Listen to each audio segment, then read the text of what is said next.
Kidlat News Updates. Mga balita ngayon, isa patay, 3 sugatan ng araruhin ng isang jeep ang ilang sasakyan sa Rizal. Aabot sa 1.34 billion pesos na halaga ng illegal vape dinurog ng BIR sa sabay-sabay na operasyon sa buong bansa. 80 kabahayan nilamon ng apoy sa Bacoor City, Cavite.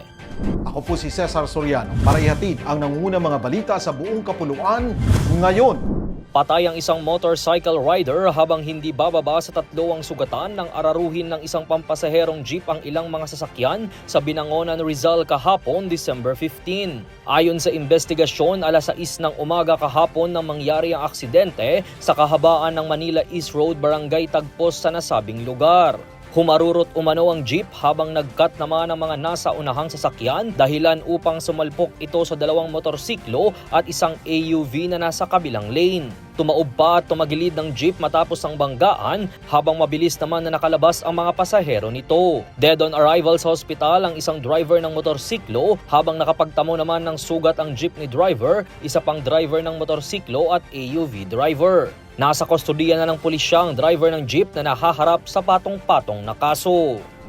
Walang sinanto ang Bureau of Internal Revenue o BIR matapos pangunahan ang sabay-sabay na pagsira sa halos 450,000 na illegal na vape products sa iba't ibang panig ng bansa na may katumbas na 1.34 billion pesos na buwis at multa.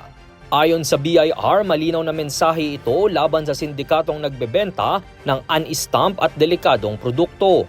Iginiit ni BIR Commissioner Charlito Martin Mendoza na hindi papayagan ang pagbebenta ng vape na walang excise tax stamps na indikasyon na tahasang pag-iwas sa buwis at regulasyon.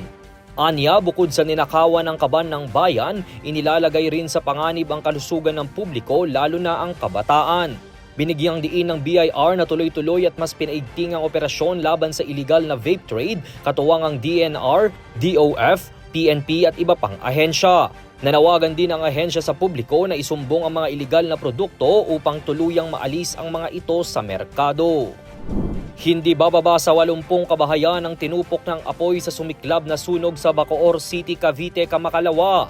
Ayon sa Bacoor Bureau of Fire Protection, bandang 8:29 ng gabi nang nag-umpisa ang sunog sa isang residential area sa Sitio Baulate, Barangay Dulong sa nasabing lugar. Itinaas pa sa magkasunod na alarma ang sunog hanggang idineklara itong under control dakong alas 9 ng gabi.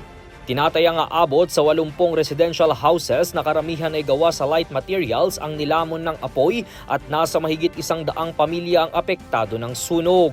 Napag-alamang nagsimula ang apoy sa isang bahay na umano'y nagsusunog ng tanso para ibenta. Agad namang nagpaabot ng tulong ang lokal na pamahalaan sa mga naapektuhang residente habang inaalam ang kabo ang halagang napinsala ng sunog. Para sa Kidlat News Channel, ito si Jai Reyes, nag-uulat. Ako po si Cesar Soriano, kasama nyo sa bawat pagputo ng balita.